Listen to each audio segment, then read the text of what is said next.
Welcome to Stuff You Missed in History Class, a production of iHeartRadio.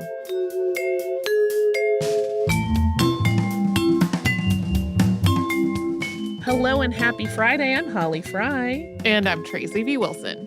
So we talked about Canaletto this week, which sometimes I say with the hard T and sometimes I let it be a little softer.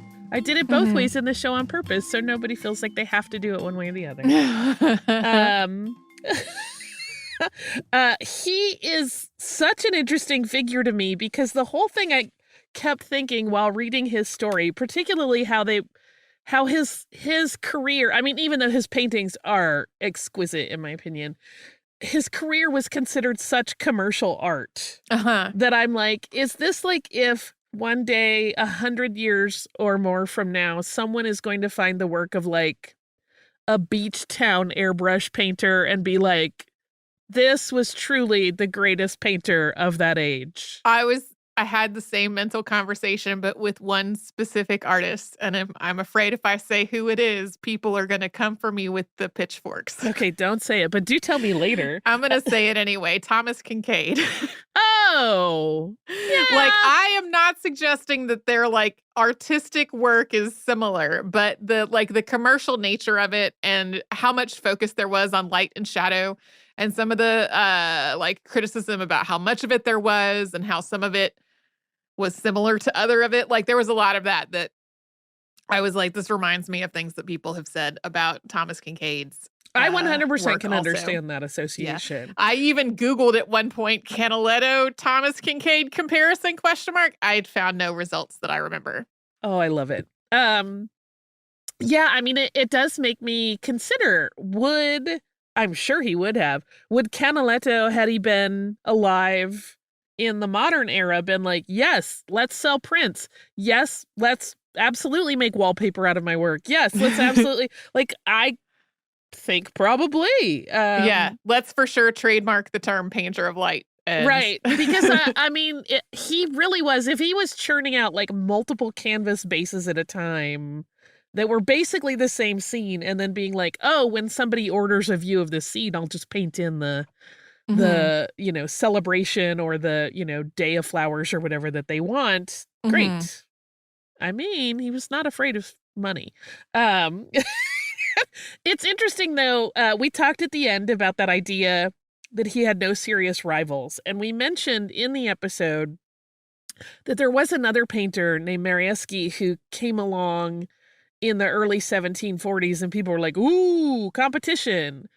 I didn't find it until much later in a footnote that, like, even if he was any competition, it was not for long because Marieski died in 1743. So, like, okay. he would not have really caused any big stir for very long.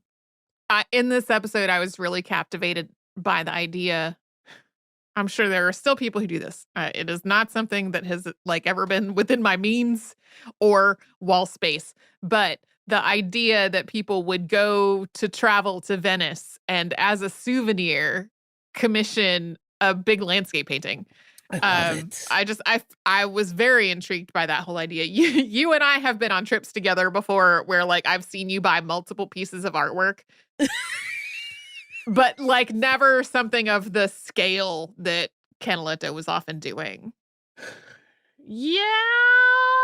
I'm trying to think of a comparison. I know that once when we were in New Orleans, I bought a big piece of art and had it shipped because that was not going to make it onto a flight. No, it was not. I remember this. But it wasn't quite as big. And then later I went back to the same gallery some less than a year later, and the companion piece to it was still there, and I had to buy that so that so good. So now I have them both.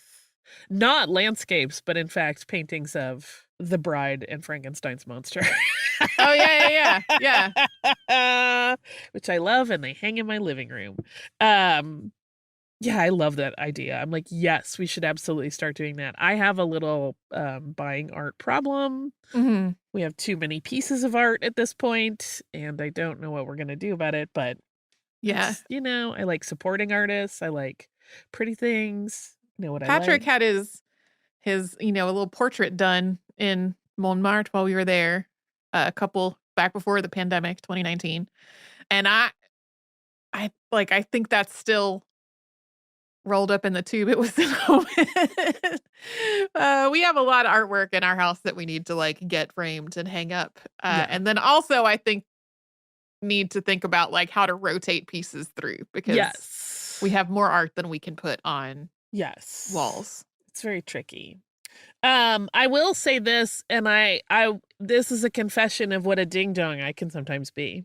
Even when I know I'm going to a museum that has Canalettos, or even to see Canalettos, there's always the moment where I first walk in that room and from a distance go, oh, are they doing a photography exhibit? Because from a brief distance, they look so real that it's easy. It's happened to me more than once. So that's so fun. And then I go, oh, no, this is that room. Okay, great. It's not like, the National Gallery normally has a big, weird, modern photography exhibit in the middle of like one of its halls. But I always think it for a second because my brain is not great.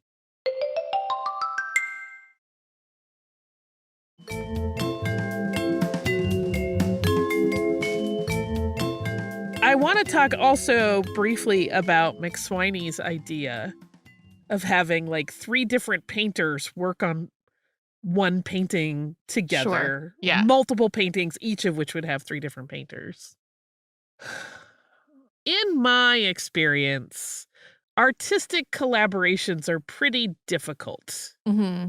Like I have friends who are artists. I have worked on stuff with people. 2 people that are really like-minded can do that pretty easily. 3 seems dangerous, especially when it's a random collector outside party selecting the artists. Like that just seems like it would lead to a lot of, well, my background looks perfect. I don't know what's going on in that foreground. Like I just, it's a fascinating and cool idea. Yeah. And there are some of those paintings that exist and you can see them and they're very interesting. But I marvel at like who was like, what we need to do is make a bunch of artists work together. That seems good. I'm like, I know why this project didn't get finished. I know why. Aside from anybody not having, and whether there was a conflict among them or not, just like the idea of deliverables being like, okay, you have to have your part done by this and nobody else can work until you do, like that is a recipe for never finishing. Yeah. Amazing. I want to go back to the National Gallery and spend more time there. But the problem is that when you're traveling, your time is finite. Yeah. Because you could spend multiple days in any of the great museums of the world. Sure. Can I just have like a sleepover week at the Louvre? But then like you're not seeing all the other stuff in Paris. Yeah. It's tricky. One of my true regrets of our trip to Paris was that I did not pre-plan our Louvre visit and like make a list of what I really wanted to see to prioritize those things. And we saw a lot of great art. There was stuff I would have loved to see that I didn't even realize was there until afterward. Like it was like, it's just so big and so overwhelming. And parts of it are so incredibly crowded that like, if there are things that are important to you, good to have a plan ahead of time. I don't know if they're still doing this, but when we were there, the audio tour that you could get was on, I don't remember what handheld console, and it was incredibly cool. Getting that, great plan. Yeah. Not planning ahead for what we wanted to look at, not the best plan for us. I feel compelled to mention that I did also see the one painting I was after at the National Gallery was Vigée Lebrun's self-portrait. Which is, and as I said, Mimi, a new friend of ours, we met her in New York earlier this year, and it turned out she lives out just outside of Cambridge and was like, hey, look me up when you're in England. And I was like, okay, and we did, and she was delightful. But she doesn't know me that well, and she did get to see me start to cry in front of art. Because there you ugly crying in front every time. Every time. Cannot help it. I don't know what it is. Don't even know what it is. Just spectacularly beautiful. So good.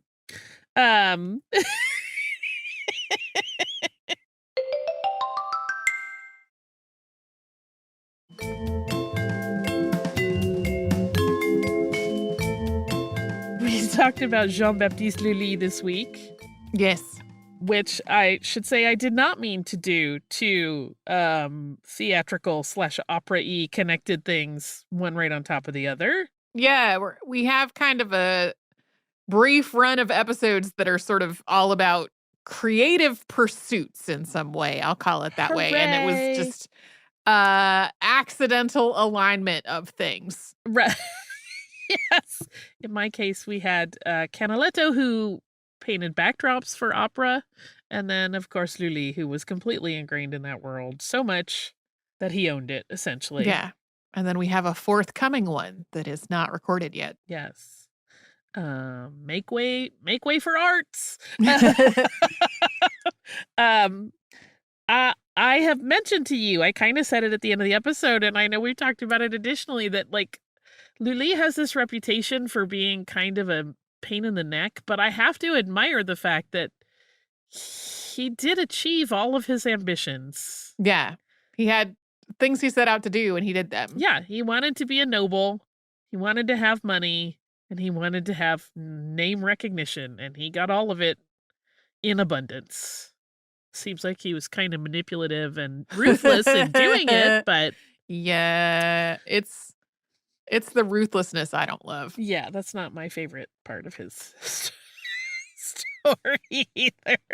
I cannot imagine. I keep trying to think of a comparison one could possibly make to what it would be like if one creative in any field, but we'll say music just to make it easy, suddenly became the only person in their country allowed to make music without other people paying them a fee. Yeah. When we were in Paris back in like 2019, I think that's the year we did that.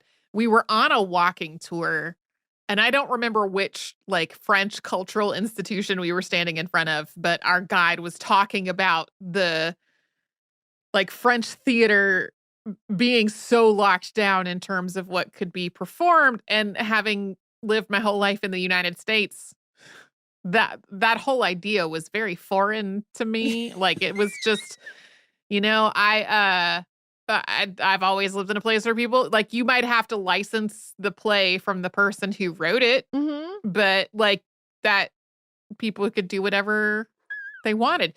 You could write your own play just because like the theater wasn't going to have anything happening one weekend. It'd be like, all right, we're going to just write something so this theater won't be dark this weekend. Yeah, I mean, right. So there's the way those rules worked. Like I imagine a street musician could still play, but as soon as you have two musicians, too many. And that I didn't include it because there were a series of pieces of legislation or royal decrees that basically kept reducing that number down to the ones we mentioned, where like it was like, no, 8 and then 6 and then 2. Which to me just seems, I mean, at that point, like, I'm like, yeah, but what about parties where people in public places, do you know what I mean? I compare it to things like Ireland's pub tradition where musicians just all show up together and play kind of spontaneously. And I'm like, well, that wouldn't have been allowed. Utterly fascinating.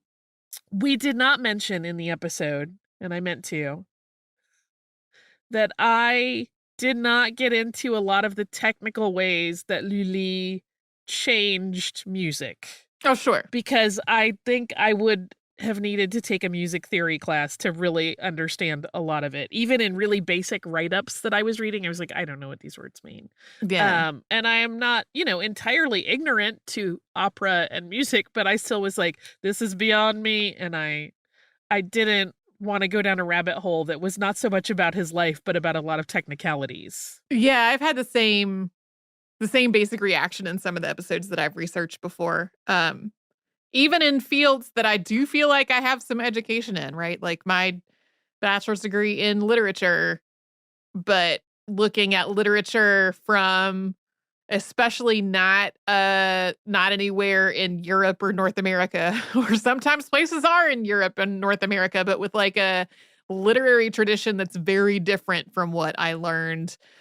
Sometimes I'm like, I don't know what any of these literary styles are. I don't know what any of these tropes. I know what none of this means. Yeah. Yeah. Yeah, because there's cultural stuff too. I mean, I hope we captured enough of it just in talking about how he approached finding ways to get French language to be part of the operatic tradition, which to me feels like the most important piece of it without getting into the musical technicality. I also didn't want to do that thing where I try to talk about a thing I don't really know about and I end up making a bungle of it and giving people wrong information or Sure. making actual musically knowledgeable people cry. Yeah. You know what that. I kept thinking in the midst of all of this sort of like Lully is an enfant terrible Mhm. about two things. One, the way his fortune has never really been able to be properly assessed Mhm. because he did have money coming from many different revenue streams. I only stumbled across the piece of information about him being a landlord with, 2 buildings of flats that he was Right. collecting rent on pretty late in the game. And I was like, what? This isn't talked about anywhere else that I saw. I'm sure it is somewhere, probably in a French language book, but I didn't stumble across it until pretty late. And even the counts of how many houses he had are different from account to account. I kind of erred on Mhm. the side of like the lower numbers just to not accidentally overinflate, but like he just had so many different ways he was making money Mhm. that I would not be surprised if there was an entire revenue stream nobody has actually really realized yet. The other thing, though, I think an argument could be made. I'm not saying it's correct or good, but an argument could be made that part of Lully's kind of ruthlessness about really dictating what could and could not be performed in France Mhm. was in support of King Louis XIV's effort to make artistic excellence kind of the national identity of the country. Right. I mean, I don't know how much of that either would have been the driver for Lully to be such a taskmaster with the people that worked under him, or if he was naturally that way, and so that, with the king's desires, fed into that really sort of very anal retentive, Mhm. no one can play unless I say so because I don't trust them. I mean, you can make the case that it worked because France does have that reputation to this day. Sure. Um, but it's an interesting way to get it. France renowned for its music, ballet, Mm. visual arts, everything. And there was tons of scientific discovery happening then. Mhm. The death by cane poke is usually what people will say in passing about him. He's kind of like a footnotey joke at times. Yeah. But like this follows on the heels of me saying there's a lot of scientific discovery going on. Yes, but also I don't know how comfortable the concept of amputation would have been even with the best doctors in the country.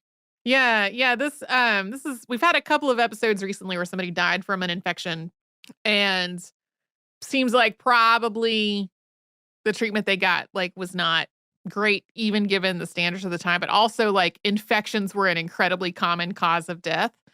So if he had gotten that amputation, he still may have died from, like, either the gangrene issue or some other infection, even if he had, like, taken prompt action. It was just Yeah. there were no antibiotics, and a Mm. lot of people died of pretty minor injuries for that reason. Yeah, I mean, that would have been just another big open wound depending on the nature of the stitch up had he gotten it. And it's interesting because the thing about not being able to dance anymore gets quoted a lot, but I could see him saying that more as an excuse so he wouldn't have to say, I don't trust you. I also have some questions about the pounding out the time on the stage with a sharpened cane. Like, was this audible to people in the audience? I sure would hate that a lot. And if it was audible to me, that was a little funny because he was so exacting in terms of what he wanted from the performers. And I'm like, but if you were also making it so the audience had this relentless pounding happening during, like, that just does not seem excellent to me. Yeah, I don't know. I guess when it's all new, you get to make the rules. Of course, opera has a metronomic sound that goes along with it. Of course, continually it does. that you could accidentally puncture through your foot with. Yes. That doesn't sound good at all. Mm-mm. You know what does sound good? What? Rest and relaxation. I hope everybody listening gets some this weekend. If this is not how your time lines up so that you have a regular weekend like other people might, I hope you still find some time to yourself to recharge and have some quiet in your mind if that is what helps you recharge. Or you just find something that brings you delight and joy. Nobody can tell you what to do. Make whatever art you want. Hopefully. We will be right back here tomorrow with a classic and on Monday with a brand new episode.